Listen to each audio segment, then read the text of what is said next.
శ్రీ వారాహిదేవి ఓం శ్రీ భద్రకాళి ఆశీస్సులతో శివరామదాసు స్వామి గారు దూర ప్రాంతాల వారికి మీ యొక్క పేరు ఫోటో పంపించిన అన్ని విషయాలు ఫోన్ కాల్ ద్వారా చెప్పబడును. వ్యాపార అభివృద్ధి, ఉద్యోగ సమస్యలు, ప్రేమ పెళ్లి సమస్యలు, విదేశీ ప్రయాణం, సంతాన సమస్యలు, మీరు ఎక్కడెక్కడో జ్యోతిష్యం చెప్పించుకొని అది నెరవేరలేదని బాధపడుతున్నారా? స్త్రీ పురుష వశీకరణకి ప్రత్యేకమైన పూజలు చేసి 100% పరిష్కరిస్తారు. స్త్రీ పురుష వశీకరణ 100% గ్యారంటీ. గురువుగారు ఫోన్ నెంబర్ 9764639967. మిత్రమా, ఎక్కువ మంది స్నేహితులు ఉండడం కాదు, స్నేహాన్ని శాశ్వతంగా కొనసాగించడం గొప్ప. ఈ సమాజం ఎలా అయినా ఉండని, కానీ మనం ఎలా ఉన్నామనేది ముఖ్యం మిత్రమా. ఏం చేస్తున్నామనేదే ముఖ్యం. కమలం బురదలో జీవిస్తున్నా తన తేజస్సును వీడదు మిత్రమా, కోమలత్వాన్ని కూడా వీడదు. పుట్టడం గొప్ప కాదు, బ్రతకడం గొప్ప. ముంచి బ్రతకడం గొప్ప కాదు, మంచిని పంచి బ్రతకడం గొప్ప. నీకు నువ్వే గొప్ప అనుకోకు మిత్రమా. నీ గురించి నలుగురు గొప్పగా చెప్పుకుంటేనే అదే గొప్ప అని తెలుసుకో మిత్రమా. ఒక దారి మూసుకుపోయినప్పుడు తప్పకుండా మరో దారి తెరిచి ఉంటుంది. దాన్ని గుర్తించగలగడమే విజయానికి మరో మార్గమని తెలుసుకో మిత్రమా. లోహపు బిందుకున్న సొట్టను నైపుణ్యంతో తొలగించవచ్చు. అదే మట్టి కుండుకున్న సొట్టను తొలగించే ప్రయత్నం చేస్తే అసలు పనికి రాకుండా పోతుంది. అందుకే మార్చదగిన వారిని మాత్రమే మార్చే ప్రయత్నం చేయాలి మిత్రమా. కానీ అందరినీ మార్చాలనుకోవడం అవివేకమవుతుంది మిత్రమా. నా అనుకున్న వాళ్ళు ఎందరో నన్ను దూరం చేసుకోవచ్చు. దానికి నాలో ఉన్న నేనెప్పుడు కూడా బాధపడలేదు. ఎందుకంటే నన్ను దూరం చేసుకున్న ఒక్కొక్క బంధుత్వం నుంచి ఒక్కొక్క పాట నేర్చుకున్నా కాబట్టి. మిత్రమా, గొప్ప స్థాయిలో ఉండడం అంటే డబ్బు, పలుకుబడి ఉండడం కాదు మిత్రమా. ఎదుటివారు ఎంత అవమానిస్తున్నా సహనం వహించి మర్యాదపూర్వకంగా సమాధానం ఇవ్వడం. ప్రపంచంలో వెలకట్టలేని సంపదలు రెండు. 1 సహనం, 2 మర్యాద. మిత్రమా, అందరూ నీ దగ్గర సంతోషంగా ఉంటున్నారంటే కొన్ని విషయాలు దగ్గర నీవు కాంప్రమైజ్ అవుతున్నట్టే.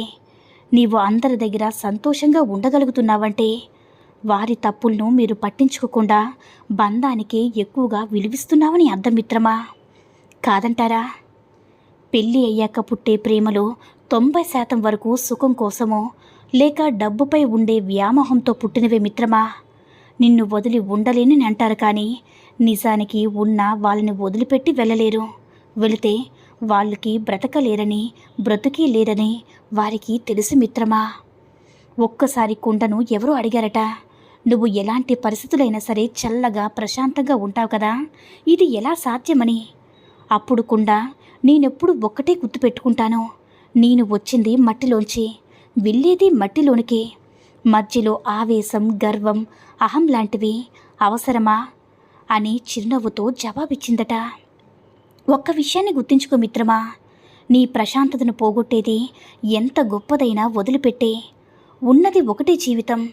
ఇక్కడ ఏది ఎవరికి శాశ్వతం కాదు. నిన్ను నువ్వు మానసికంగా ఉద్ధరించుకోవడమే నీ జీవిత లక్ష్యం మిత్రమా.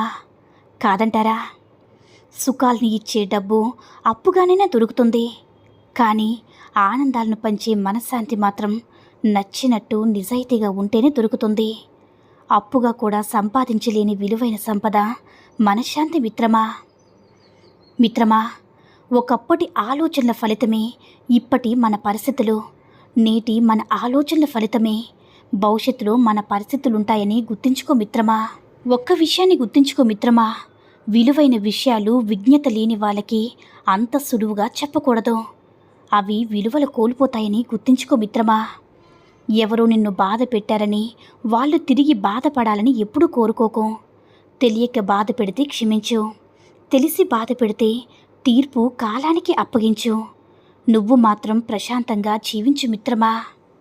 నువ్వు ఒక పని ప్రారంభించే ముందు ఎల్లప్పుడూ ఈ 3 ప్రశ్నలు అడుగు. నేను ఇది ఎందుకు చేస్తున్నాను? దీని ఫలితం ఎలా ఉండవచ్చు? దీనిలో విజయం సాధ్యమా అని లోతుగా ఆలోచించు మిత్రమా. ఆడవారి అందం తన ముఖంలో కాదు, తన ప్రవర్తనలో ఉంటుంది. మగవాడి అందం తన సంపాదనలో కాదు, అతని సంస్కారంలో ఉంటుందని గుర్తుంచుకో మిత్రమా. విషం, వేషం 2 ఒక్కటే. ఎందుకంటే విషం మనిషిని చంపుతుంది, వేషం మనుషుని చంపుతుంది. అందుకే అంటారు, నటించే బంధాలు ఎన్నటికీ కూడా శాశ్వతం కాదు మిత్రమా. మనల్ని ద్వేషించేవారు మనలో లోపాలను వెతుకుతారు. మనల్ని ప్రేమించేవారు ఆ లోపాలను ఎలా దూరం చేయాలో అని ఆలోచిస్తారు. కాదంటారా? మిత్రమా, ఎవరైనా తప్పు చేసినప్పుడు నువ్వు తప్పు చేశావని చెప్పడానికి బదులు నేను తప్పు చేశానని తనకు తాను తెలుసుకునే విధంగా పరిస్థితులను కల్పించడం ఉత్తమమైన పని, తెలివైన పని కూడా మిత్రమా. విలువలేని దుమ్ము కణం కూడా ఒక్కోసారి నీ కంట్లో పడి నిన్ను విలవెల్లాడేలా చేస్తుంది. అలాగే కొందరు విలువలేని మనుషులు కూడా మాటలతో మనల్ని బాధ పెడతారు మిత్రమా. ఊదేసుకుని ముందుకు వెళ్ళిపోవడమే. మిత్రమా, చెట్టు నిండా పండ్లు ఉన్నా వాటిలో బాగా పండిన దాని మీదే రామచిలుక వాలుతుంది. కుళ్ళిన పండు వైపు పురుగు పాకుతుంది. మన చుట్టూ ఉన్న ప్రపంచంలో కూడా మంచి చెడు రెండు ఉంటాయి. ఎవరి స్వభావాన్ని బట్టి వారు మార్గాన్ని ఎంచుకుంటారు మిత్రమా. కాదంటారా? ఎలాంటి ప్రయోజనము ఇవ్వని కష్టాన్ని నిన్ను కొంచెం కూడా ఇష్టపడను. కష్టమనేది సృజనాత్మకంగా ఉండాలి. ఏదో ఒక మంచికి జన్మనివ్వాలి. ఎంతో కొంత మార్పునికి కారణం కావాలి. అర్థమైందా మిత్రమా? చెరువు నిండినప్పుడు చీమలే చేపలకు ఆహారం. చెరువు ఎండినప్పుడు చేపలే చీమలకు ఆహారం. కొన్ని లక్షల అగ్గిపుల్లల తయారీకి ఒక చెట్టు చాలు. కొన్ని లక్షల చెట్లను కాల్చడానికి ఒక అగ్గిపుల్ల చాలు మిత్రమా. పరిస్థితులు ఎలా అయినా మారవచ్చు. అందుకే ఎవరిని తక్కువగా అంచనా వేయకుండా మిత్రమా. ఎవరి మనసు కూడా గాయపరచకండి మిత్రమా. నువ్వు పక్కనున్నప్పుడు ఇచ్చే విలువ కంటే నువ్వు లేనప్పుడు నీకు ఇచ్చే విలువే అవతలి వాళ్ళ మనసులో నీ స్థానమేంటో తెలియచేస్తుంది. కాదంటారా? మిత్రమా, బ్రతకడం అంటే 3 పూట్ల తిని 3 ఊర్లు తిరగడం కాదు. ఏదోలా బ్రతుకు వెళ్ళతీయడం అసలే కాదు. నలుగురు మనల్ని మెచ్చేలా, మన కోసం నలుగురు వచ్చేలా, మనకంటూ ఒక ప్రత్యేకత ఉండేలా బ్రతకాలి. బ్రతికి చూపించాలి మిత్రమా. ఎంత పీల్చినా గాలి తరిగిపోదు. ఎంత దున్నినా నేల అరిగిపోదు. ఎన్ని ఫలాలిచ్చినా చెట్టు గర్వపడదు. ఎంత ఉరికినా నీరు అలసిపోదు. కానీ ఎప్పుడు ఎలా చస్తాడో తెలియని మనిషి మాత్రం కాస్తంత సంపాదించి తనంతట వాడు లేడని ఎగిరెగిరి పడతాడు మిత్రమా. అవునా నేస్తమా? కలుపుకుపోయే మనస్తత్వం నీలో ఉంటే అందరూ నీ వెంటే ఉంటారు.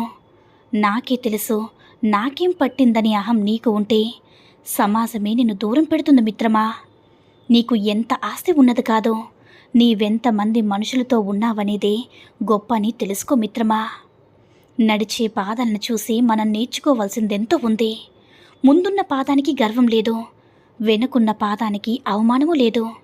ఆ రెండిటికీ తెలుసు తమ స్థానాల్లో మార్పు రావడానికి ఎంతోసేపు పట్టదని. ఎవరిని కూడా చులకనగా చూడక మిత్రమా. ఎందుకంటే జీవితం చాలా చిన్నది. జీవిత చక్రం తిరిగి తిరిగి నీ వద్దకు వచ్చేసరికి నీ స్థానం చులకనగా చూడబడే స్థాయికి రావచ్చు. కాబట్టి ఎప్పుడు కూడా ఎట్టి పరిస్థితుల్లో కూడా ఎవరిని కూడా చులకనగా చూడకు. నీకున్నదంతా ఏదో ఒక రోజున ఇచ్చేయాల్సిందే కదా. నీ వెంట ఏది తీసుకెళ్ళలేవు. అందుచేత ఆ ఇచ్చేదేదో ఇప్పుడే ఇవ్వు. ఇచ్చే గొప్ప అవకాశాన్ని నువ్వే వాడుకో.